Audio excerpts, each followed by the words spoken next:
européenne, en tant que partenaire au développement pour le Cameroun, a effectivement une stratégie pour le développement du secteur privé qui est centrée autour, on va dire, de l'amélioration de l'environnement des affaires, de l'amélioration on va dire, du climat des investissements aussi, et aussi stratégie centrée autour des questions de financement.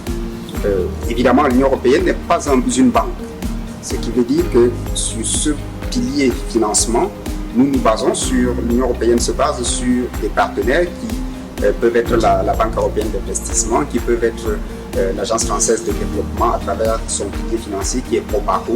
Donc, nous mettons à leur disposition des financements qui sont à la suite redirigés auprès des banques locales pour le financement des entreprises.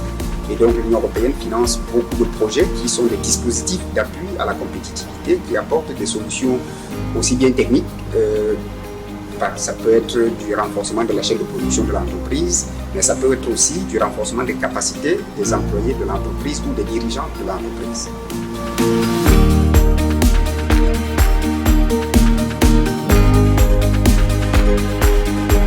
L'état des lieux du secteur privé au Cameroun est, on va dire, un peu mitigé parce que l'entreprise camerounaise évolue dans un environnement qui n'est pas propice.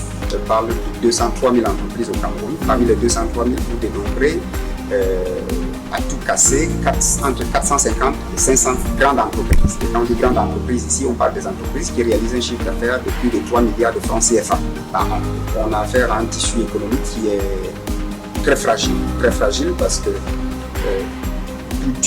toute une économie ne peut pas être basée sur des entreprises de très petite taille. Elles sont importantes, c'est vrai, parce qu'elles peuvent servir de sous-traitance aux moyennes entreprises et aux grandes entreprises, mais si pratiquement toute la structure d'une économie est basée sur de très petites entreprises, ça démontre quand même d'une certaine fragilité de notre tissu économique. Donc, les petites entreprises, elles se battent comme elles peuvent, elles ont les résultats qui sont les leurs, mais la réalité est que l'environnement pour les entreprises au Cameroun est largement améliorable.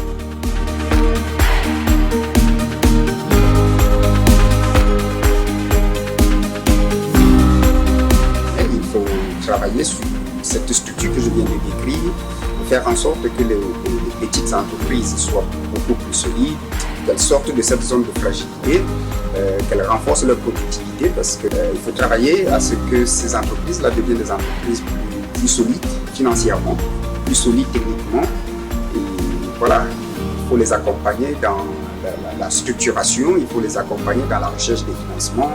Il faut par ailleurs travailler à l'environnement externe de l'entreprise, parce que si l'entreprise peut se débrouiller par elle-même à surmonter ses difficultés internes, il reste tout cet environnement extérieur qui est constitué du manque d'énergie, de l'insuffisance des infrastructures routières, des tracasseries administratives. Il faut travailler sur tout cet autre bloc pour que l'entreprise camerounaise se sente dans un environnement beaucoup plus sécure, beaucoup plus propice au développement de ses activités.